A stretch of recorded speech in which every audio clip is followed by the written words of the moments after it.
All right.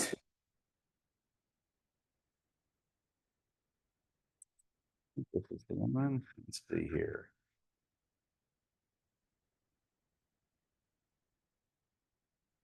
Start. All right. Can everybody see that? Okay. Can see it here. All right. Wow. Technology is a wonderful thing. All right.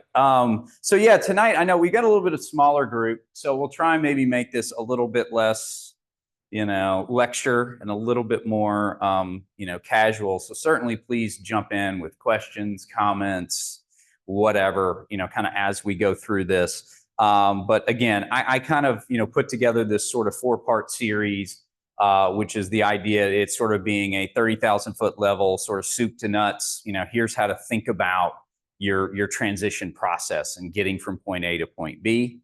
I do think of it in terms of kind of a journey, if you will, whether you can think of that as a drive across the country, taking a ship across the sea, however you want to picture that in your mind. But that is kind of how I think about this, right? And so the last week for first edition, we talked about taking stock and kind of choosing your destination, right? And that was sort of getting grounded in some of the sort of basic tenets that it really, I think you need to sort of hold to as you go through your process. And then, ultimately kind of going through the process of figuring it out what it is that you want to do, what are you good at, and what is that sort of, and what's that kind of right environment for you to be doing that in, right? That kind of, that sort of that what and the why, and sort of ultimately kind of arriving at that purpose, and then boiling that down to, okay, this in a very practical sense looks like this job or this group of jobs in this type of industry, in these industry or industries, in this sort of type of company or organization, right? I want to work at a big company, I want to work at a small company, I want to work at a mature company, I want to work at a startup, I want to work for a nonprofit, I want to work in consumer goods or retail, or I want to work in healthcare, right? And my ideal job is a manager slash director of marketing services, digital marketing, whatever that is. But kind of those are sort of the components that I think you're trying to sort of figure it out where you're trying to go, right? And so just as a refresher, that's essentially what we talked about last week. And so this week, now that we've sort of settled on that, ideally we've sort of settled on that, you think about you're getting ready to sort of take this journey across the country, across the ocean, right? You got to sort of have a toolkit, right? You got to have some stuff with you. You got to have your sort of supplies, right? And so that's what we're going to talk about tonight. I think what a lot of people think, career transition support group, that they hear about it. This is the stuff they're thinking about, right? This is the blocking and tackling. This is your resume, your LinkedIn, all that kind of stuff. There's a lot more that goes into career transition, and we try and cover it all. But tonight's very much a blocking and tackling kind of presentation. All right. Yeah. Man is only as good as his tools. So let's build your toolkit. Okay. So what we'll talk about tonight is really, 4 key tools, maybe 5 if you consider the branding statement, elevator pitch separate. But, there's really, in my mind, there's really 4, right? It's this branding statement, elevator pitch, your LinkedIn profile, your resume, and your personal marketing brief, right? And so this branding statement is kind of the essence of who you are and the value that you bring. Your LinkedIn, we'll talk a little bit about that. That I think is maybe the most important of these, because it is the one that everyone will see.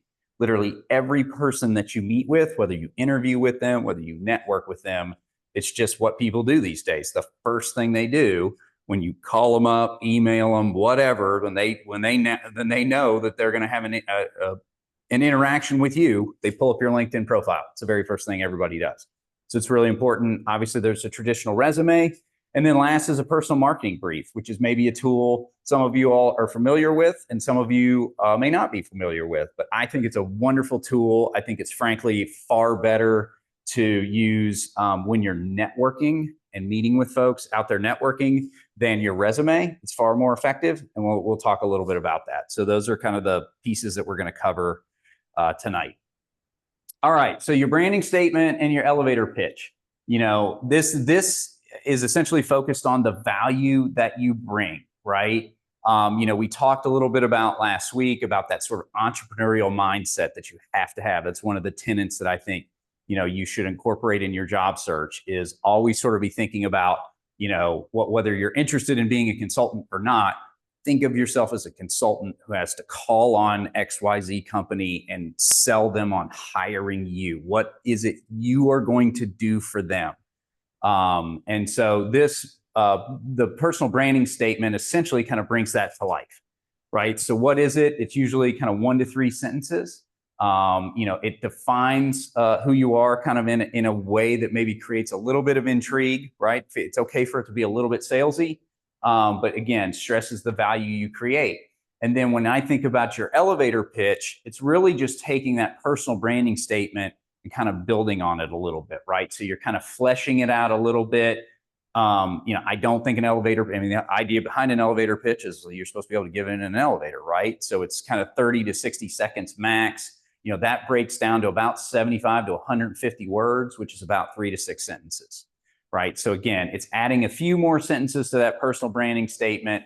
And essentially, I think it's best to then, add a little bit of your background, just a sentence, 2 at the absolute most, about your background to sort of add some credibility, and then add in a sentence that, on your objective, what it is that you're seeking, what it is you're trying to accomplish, right? And sort of add all that together. That becomes your personal branding statement and your elevator pitch.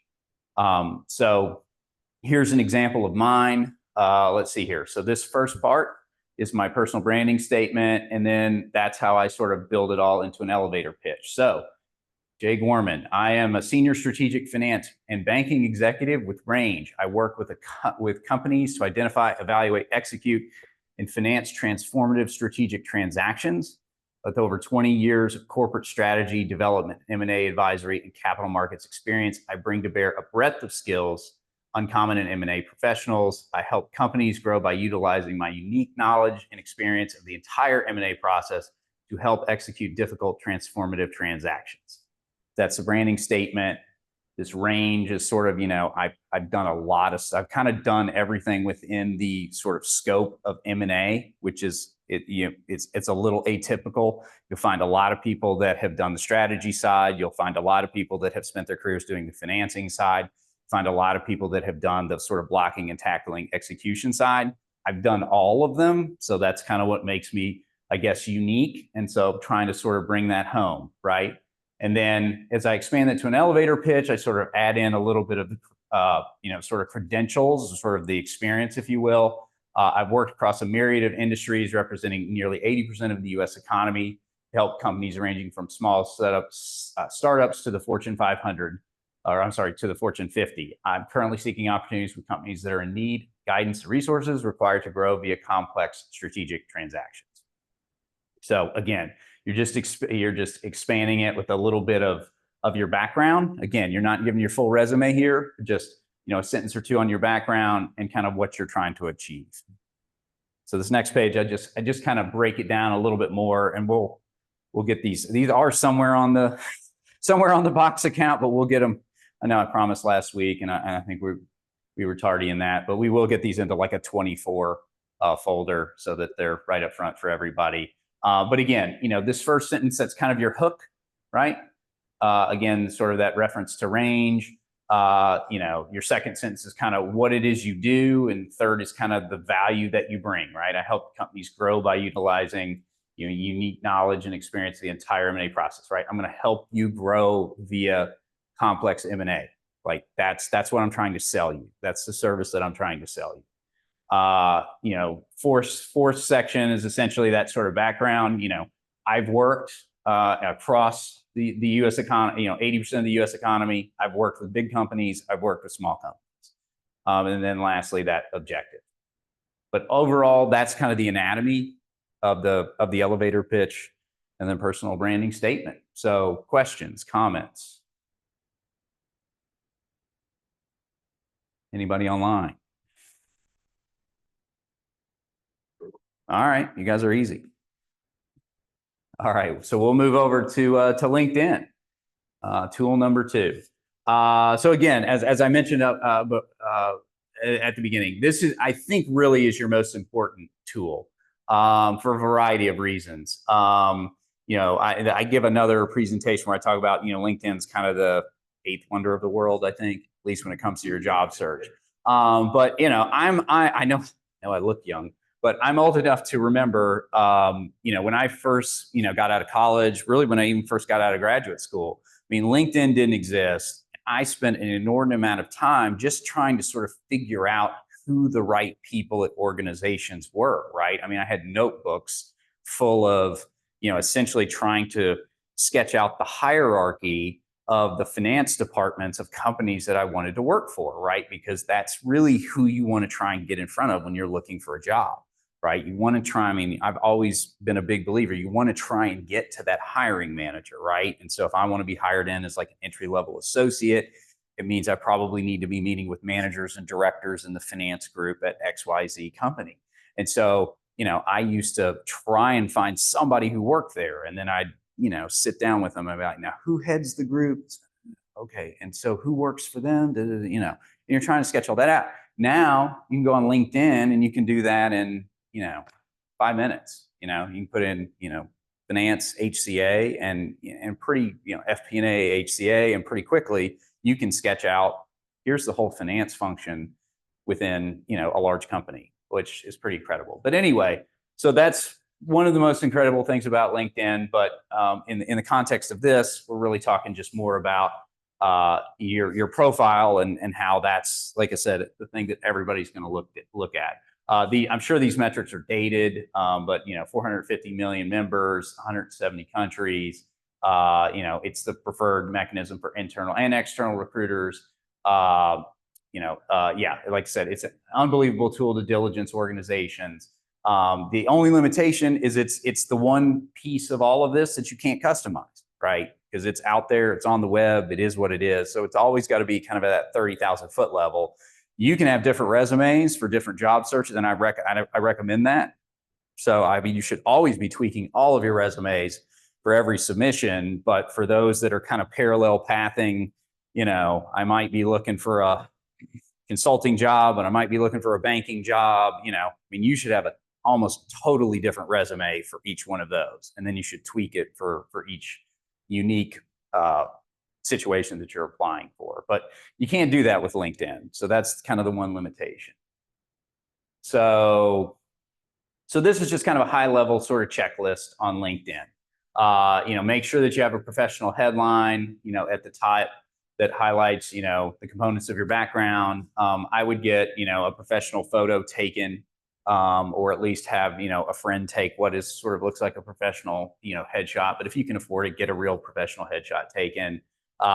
You can do the deal where you customize your URL. You'll want to put that on your resume. So do make sure that you do that.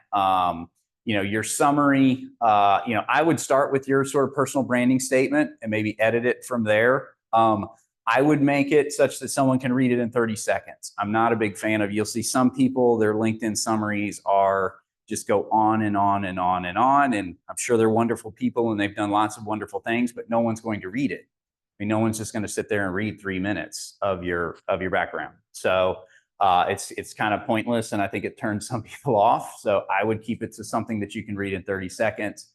Let's see here. You can add sections for your volunteer works, your projects, your courses, certifications, all that kind of stuff. I think where that's relevant, I think you should add it.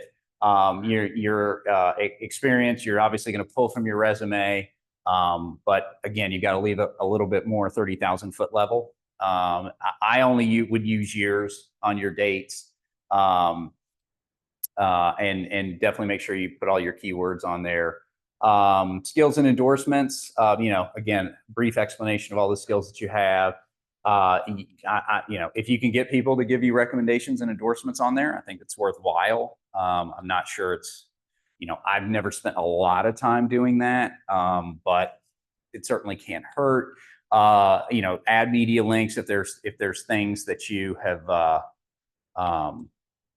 if there are things that you have, published or that type of thing, feel free to add those in there. I do think some people are really into LinkedIn in terms of, reposting articles and thought pieces and things like that that are relevant to their industry. I think that can be a good way to just drive sort of organic traffic about yourself, get yourself noticed by, headhunters, recruiters, folks like that. I think that can definitely be worthwhile. Just make sure that it's always relevant, and to sort of what you're sort of searching for. Graphics header, yeah, if you're in sort of marketing yourself in a freelance capacity, you can kind of customize your header for that. So let's see here. Yeah, so I do always include this sort of posting LinkedIn and social media. Just be really careful. I think around all of your social media, but particularly LinkedIn. And I have noticed LinkedIn has gotten to be, there's a lot of political stuff out there. Just, I would just stay away from it. And I honestly, if you're in search mode, I would kind of recommend, kind of going and purging all of your social media for anything that's, quote unquote controversial. I mean, I don't recommend anybody put stuff out there that's, too risque. But like, I remember, I mean, I used to, like, when Facebook first came out, I had a horrible habit of going on there and talking trash about rival sports teams and things like that. And I remember the last time I went through transition, I just went in and I just basically anything that wasn't just family photos kind of stuff, I just took it all off, right? Because it's just if you're a Tennessee fan, you may end up interviewing with a Florida fan. And, if you've been out there, bad mouthing the Gators, it could be the difference, right? so just, make sure you do that, and definitely, avoid anything that's political, controversial. I mean, obviously we live in a country of free speech, but I think you just want to be wise about these types of things and make sure that you don't shoot yourself in the proverbial foot. So I do always like to make that sort of PSA. So sorry, before we move on, questions on LinkedIn? But just that people, if they see you posting about something else, they might think, oh, that's about us. So you don't want to put your dirty laundry. I definitely wouldn't put any dirty laundry out there. Absolutely not. I mean, yeah, like anything negative about a former employer or anything like that, or yeah, even, I mean, I might even think twice, even if it's like an article about, a former employer or just a, company in the industry that's, hitting hard times. I mean, I would generally just try and keep all of it positive, sort of interest, just educational, just, yeah, I would sort of steer away from anything that's negative or gossipy or just anything that could be construed as negative, right? Because you just don't, yeah, you don't want to either upset somebody or have somebody be like, well, I don't, if there's negative articles about us, this guy could be out there spreading that stuff around. Anything else? LinkedIn? Anybody online? Any Yeah, questions? anything in the chat? Okay. Is it okay to post about job searching on LinkedIn, or does it look bad? I don't.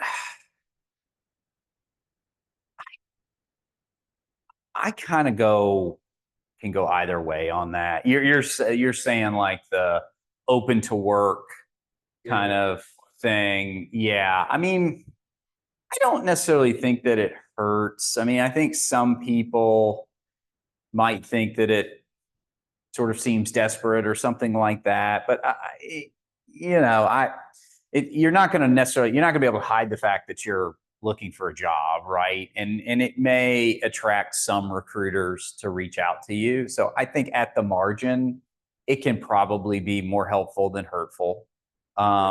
So yeah, I think just the general open to work kind of tagging is fine. I probably wouldn't put, hey, if anybody's seen anything that, I probably wouldn't put something in a post out there. I would keep, those types of conversations and things more targeted than just putting something just generally into the, social media sphere, if you will. Unless you just lost your job.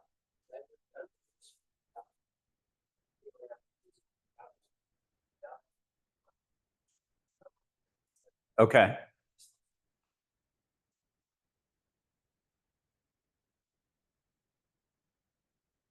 Okay. All right. Well, okay. Yeah, I think that, yeah, that makes a lot of sense. Particularly, yeah, if you're with, if you were part of a higher profile riff, that may be beneficial to sort of signal that you were part of that. Because yeah, you're right. I mean, recruiters will sort of target those sort of large groups, and so that's an easy way to kind of identify, hey, B of A just let go, 1,000 people. I was one of them, and they're like, oh, okay, great. They hire great people, so let's go place some of these folks. So yeah, I think that makes a lot of sense.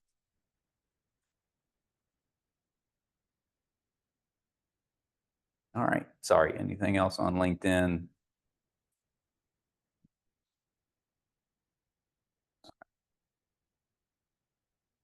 Oops. All right. So resume.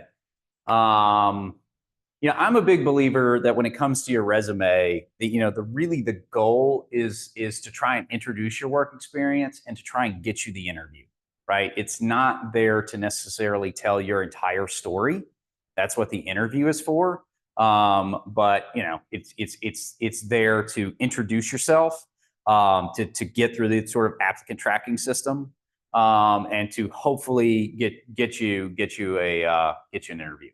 So let's just see some just high level stuff on resumes, kind of modern resumes. And then we'll get a little bit more into the anatomy of a resume the next slide. But definitely, I'm a big fan. Customize your resume for each audience. Again, if you've got kind of multiple searches that you're pursuing, I would have very different resumes for each one. And then even within each job, I mean, like the lowest hanging fruit, right, is like go to that job, look at the job description, every single skill that it lists, unless they're ones that just there's no way that you can claim that you have it. I mean, I'm not telling people to lie, but if it's got 20 skills listed, make sure that 16 of those 20 are listed on your resume under your skills, assuming that you have it, right? But so make sure you do things like that. Skip the objective. People understand your objective is to find a job. The career summary is fine, but people don't really put objectives on resumes anymore. No more than 2 pages, and no more than 1 if you've been working for less than 10 years.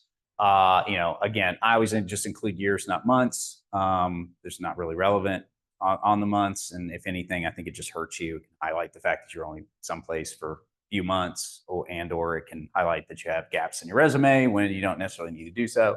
GPA, kind of getting to the point where I think it's irrelevant for younger folks. It can be. I generally say if it was better than a 3.5, feel free to put it on there. But I think there does become a point in time where you probably don't need to put it on there anymore. Just make sure your contact information is up to date. Don't have your landline on there. Don't have AOL, Hotmail, whatever. Make sure your email is professional. If you use radbiker47 at Gmail, get a professional one that you use for your job search. I generally tell people, focus on that last 10 years of experience, unless it's like 15 years ago I used to do this and I really want to go back and do that again. And that's where people have asked me about a functional resume. I'm not a resume expert. I do still feel like you need to list things in chronological order, but I think can flesh out some of those past experiences far greater. But that's where I think you really need to get in front of people to explain your story and what you're trying to do, right? And that's a great place for your cover letter, cover emails, actual human conversations and contact with folks where you're trying to work. Hey, for the last 15 years, I've been doing this because I had kids and I was a part-time, stay at home, or I had kids and I wanted to work part-time, and so I've been doing this, but now my kids have gone off to school, and so I really want to get back to what I did 15 years ago, and so that's why I've highlighted this experience that's pretty old. And volunteer work, certifications, awards, all that kind of stuff. All that stuff's fine to include on there. Just, it should really never take up more than like a quarter of a page, right? I mean, you do want to stick to sort of the heavier lifting of your experience. So anatomy of a resume. All right. So up here at the top, contact information. Make sure you put your LinkedIn on there. That's really all you need is cell phone, email address, and LinkedIn. Someone told me to take your, you don't really need to put your address on there. And then because it's pretty irrelevant. And then I've heard people tell me that if you put your address on there, sometimes people will profile you one way or the other. They may profile you and see you live in Brentwood and think that you're rich and snobby. They may profile you and see that you live in whatever, some poor area of town and think that you're, scummy, whatever. It's just another way for people to sort of draw some sort of conclusion about you that they don't need to. And again, it's irrelevant. So you don't need to have your, address on there. Again, career summary, start with your personal branding statement and kind of tweak it from there. So you can see, on there, mine matches pretty well. Skills, use a bulleted format. And again, make sure that these match up, at least 80–85% to what the job description for the position that you're applying for is. If you're just, obviously you should just have a generic resume, quote unquote. So, in some cases, you're just going to send your resume to a company, right? And there's not a specific job description. So just, have it be as close as you can or have it match sort of similar job positions that you have seen posted.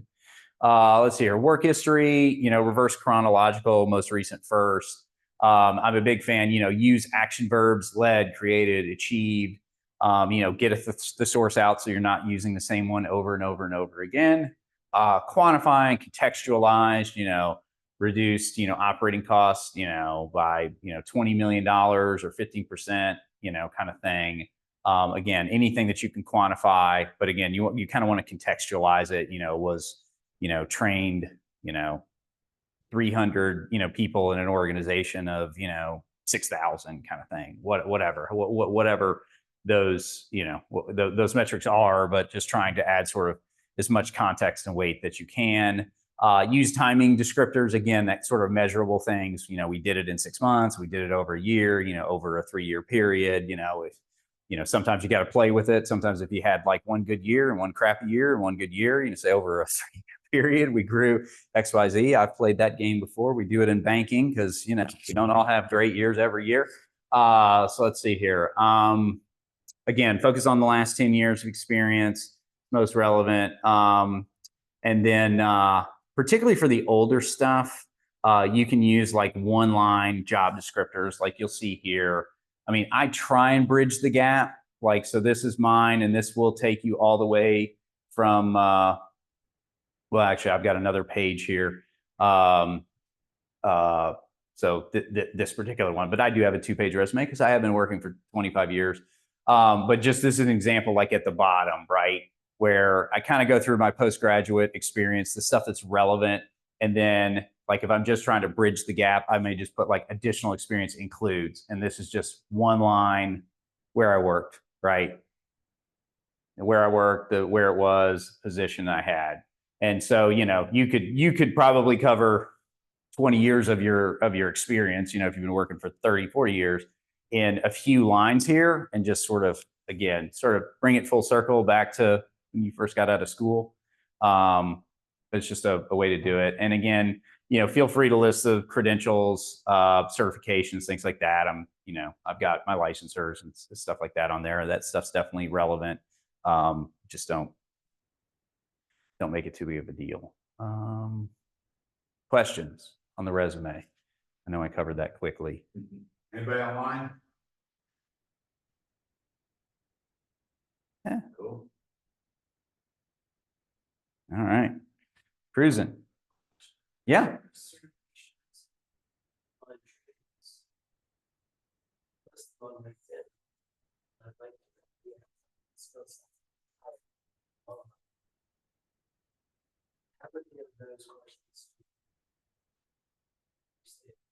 Well, I would customize it, right? I mean, I wouldn't, if you've done 15, I wouldn't list 15 here. I mean, the skills that are relevant, you can list up here. And if there is a certification, you could maybe put, such and such, certified, right, or something next to it. Or you could list them down here. But yeah, I would make it such that it's not more than a couple of lines, right? That a group would get multiple certifications. Yeah, or but yeah, I definitely wouldn't, you don't want to have this much of your resume taken up with a bunch of, certification classes, but where they are relevant, you think it can help you, yeah, feel free to list.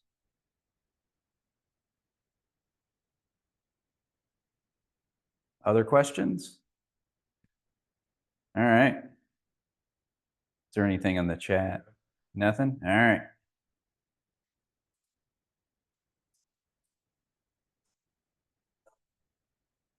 Network. Yeah, I was going to say, I'm not the expert. I would tell you my goal would always be to circumvent the system. And, as big as companies get and as sophisticated as they get, I still think that you can circumvent the system 9 times out of 10. So get on LinkedIn, figure out who the hiring manager is going to be, email them, call them, figure out, find a common connection to make an introduction. However, get to them, have a cup of coffee with them, explain who you are, why you're great, why you want to work there, get them your resume, and get them to walk your resume over to HR and say, I want to make sure to interview this guy. Yeah.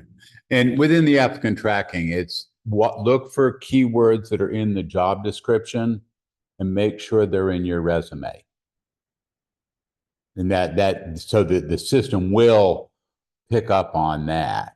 I mean, that is the one thing you can do with the system to try and work technology, but Yeah. The networking is still. I mean, the that's thing about, way more and I know I've talked about it, and I don't think I talked about it last week, but I've got a couple different presentations I do. I say, beware of the online black hole, right? And that's, I think, one of the biggest risks with job search is, people will spend all day on Indeed or, LinkedIn Jobs or whatever, and they'll be like, I applied for, 16 jobs today, and they'll feel like I really did something. And again, it's better than sitting around watching reruns of I Love Lucy, but it's mathematically the rates of success on those applications are so low, particularly for experienced hires. I mean, I think when you're first starting out, the companies are generally may have positions that are just hiring in mass, and so yeah, if you apply something online and recruiters are looking at it, they're bringing in tons of people, you may have a higher success rate. But I mean, the statistics I hear of, like, when we post a job online, I mean, the number of people that will drop for that job, I mean, it's we'll have one position, there'll be get 300 resumes. So it's like, are you really going to trust if it's really something you want to do, trust your future to somehow us picking out, we'll probably interview 8 or 10 candidates. So you've got a, 1 in 30 chance of being selected. Just far better. I've probably never had a situation where there's somebody that actually contacted myself or one of my colleagues and was like, hey, I really, interested in working here, yada, yada, yada. Here's my, resume. They get around to a couple of people, they're always in the mix. They'll always be one of the candidates who gets an interview, right? If they just sort of go to that step. So I know it's old fashioned, but I still think it's relevant, and it's definitely the preferred way to go. Any other questions, comments? All right.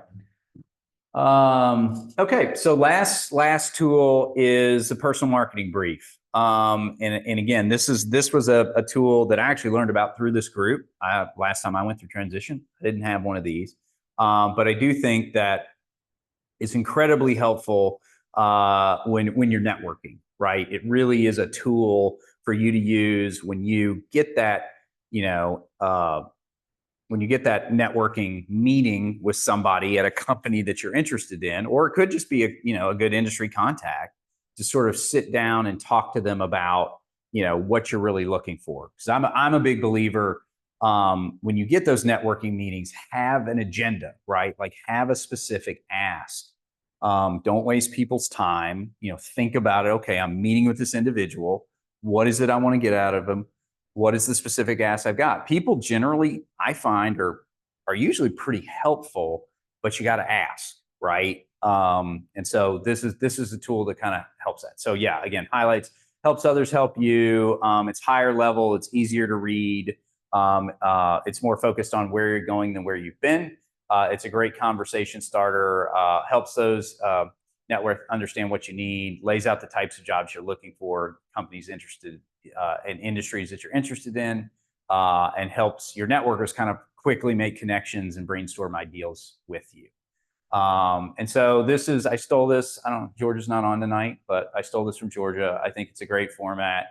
This is on the is in the Box account. But here's the anatomy of it, right? And so it looks in some ways very much like a traditional resume, but it's just a little bit different, right? So again, you got your same contact information up here. You can make it a little prettier, whatever. Feel free if you want to put your picture on it. Can't, don't want to, that's fine. But you kind of got your title up here of who you sort of are. Again, you've included that career summary, that professional summary. You can start with your personal branding statement, but feel free to be a little bit more salesy on this. Your experience, I think it's great. You can use logos, particularly if you've been in a sort of a professional services setting. You can use logos of both places you've worked and clients that you've worked with. You can kind of just list out your kind of specific skills and areas of expertise. But again, kind of more bulleted format, easier to read. You can customize this for your audience. And then your career focus is kind of an explanation of what it is you're looking for. And then this sort of targeted job titles, right? Like here's 4 or 5 job titles of what I'm seeking. And then, targeted industries and companies, right? Like here, industry 1, 2, 3. You could use logos down here if you want. Like here are the companies that I'm interested in working with. And just for people that are visually, that are kind of visual, it's just going to be, they'll sit down and be like, oh, wait, so you're interested in, I always use HCA. I don't know why. But, you're interested in HCA, yeah, I know the director of marketing over there, right? I could introduce you to him. Like it may sound a little bit silly, but it's a much better conversation piece because it's around, here's what I'm looking for as opposed to, let me tell you about, here's what I've done and here's who I am, right? Because you can give your kind of elevator pitch and spend 60 seconds talking a little bit about, here's what I do really well. Here's what I've done in the past. But then let's talk about what I'm really looking for. And, these are the types of jobs that I want. Here are the companies that I'm trying to get into. Right. And that's where you can start asking them for help around, do you know anybody over here? Do you know anybody over there? Have you heard anything going on in space? Even if it's just, industry insight, gossip. Well, I heard that they're, moving their whole, whatever legal department here, and they're going to be hiring a bunch of people. Right. Or they just did a big riff over there, man. I think you're wasting your time. Right. I mean, it's a nugget. It's worth knowing. So again, I just think having something like this is far more, it creates a far more fruitful discussion when you're networking. And I would probably take this to your meeting. You send it ahead of time, doesn't really matter, but I would use this as the sort of piece of paper that's on the table that's guiding your discussion, and then send them your resume as a follow-up. Right. And then, then it's like, okay, and I'll send you my resume. And then that way, if somebody says, hey, oh yeah, I know a guy, send me his resume, because that's what people are generally going to ask for. They'll have it. But I would use this as a discussion piece and then send the resume as a follow-up. Questions on marketing brief? Comments?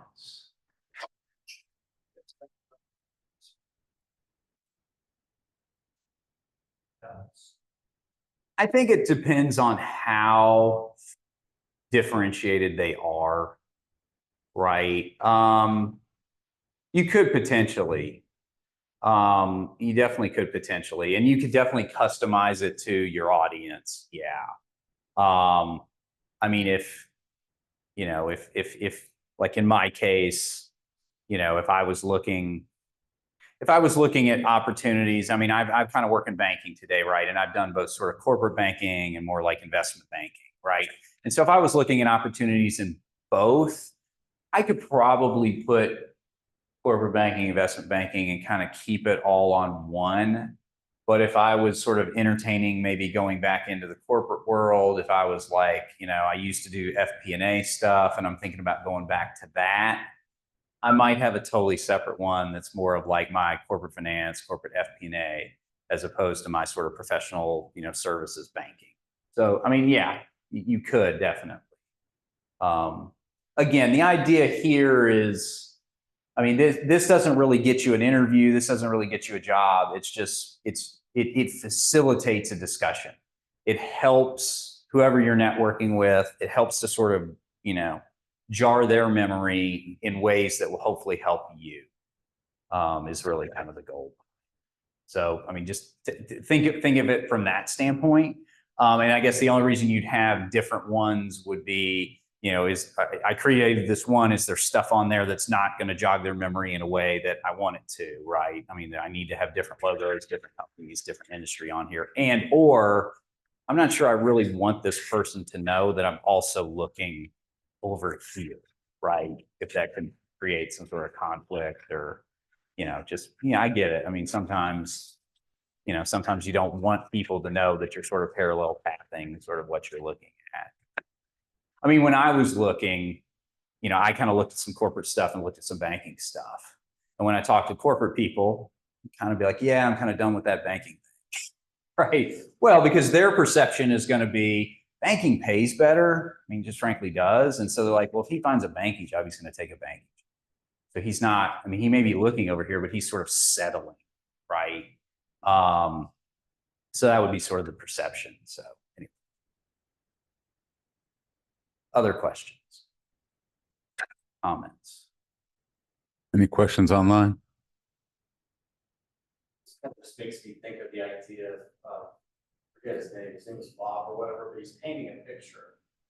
And as he does it, you don't really know what you're gonna. Oh, Bob Ross. Bob Ross, yeah. The happy trees. The happy trees are over here. You don't know what you're painting, you don't know, you have an idea what you want to paint. But you don't know what you're painting until you finish it. So you put the paint on the canvas and try it. So maybe if you're trying for, you know, like my sister-in-law does nonprofit accounting, she was doing that. I have another friend that does music industry accounting. And probably, you know, personal management stuff or whatever, but if they were wanting to change, then you could kind of draw a picture. And as you're going along through that job process, you're creating that picture of what you're going to end up with when you get a job. So yeah, I think that's right. I think that's right.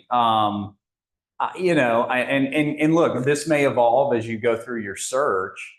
But to your point, I mean, I think what you're saying is when you sit down with someone, the more that you can paint that picture for them of what you're looking for, the easier it is to help you, right? Like, and I made this mistake when I went through my last transition. Like, I would meet with people that I just thought were, you know, really smart or really well connected, like within healthcare finance or whatever. And I would just, you know, I would kind of put it like, well, I mean, what are your thoughts on like where I should be looking? And they're just kind of like, man, I don't know. I got so many things to do. Like, I'm not here to worry about where you should be looking. Like, you tell me, like, hey, these are, you know, 3 companies I'm interested in, or, you know, I really want to try and figure out a way to do this in this type of work in Nashville. What are companies that are doing this, or, you know, companies that you think might hire somebody to do this kind of thing? I mean, you know, have a specific request and ask, paint them a picture, and then get them to react to it. And, you know, again, I do another presentation where I'm like, you know, take the nuggets, right? Some, not all networking meetings are built equal, and some of them, you know, they'll be like, yeah, I got nothing.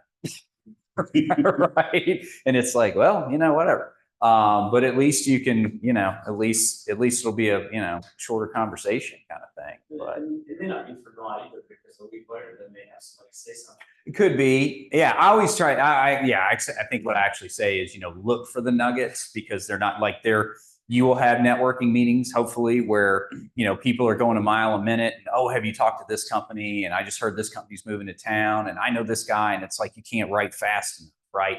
And then you have some that are just like, it just feels like it's going nowhere. But I always just tell people, you know, even if you can just get a piece of industry gossip, like, here's something that's going on, right, that you could maybe repeat somewhere down the line and sound like you know, knew what you were talking about. I mean, take that. I mean, it's just, that's a worthwhile. That was a worthwhile, you know, half hour, 45 minutes of your time, if you can just get one little nugget like that. So, but yeah, to your point, yeah, I think you know, this helps you paint that picture, and over time, this may change as you become clear in the picture of what you are really looking. Yeah.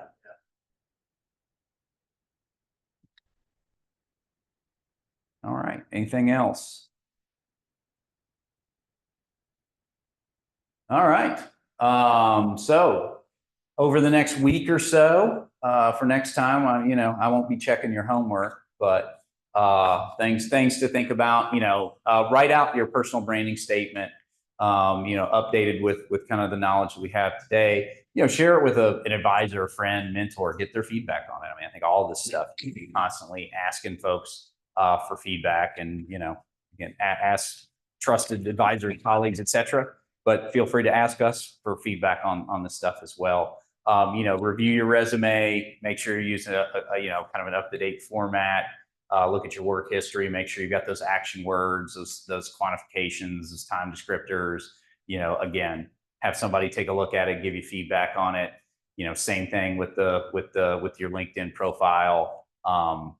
And yeah, the personal marketing brief there, I think we've got a couple different examples of it in the Box account. So download that. And if you haven't put something like that together, start thinking about putting something like that together, and get feedback on that as well.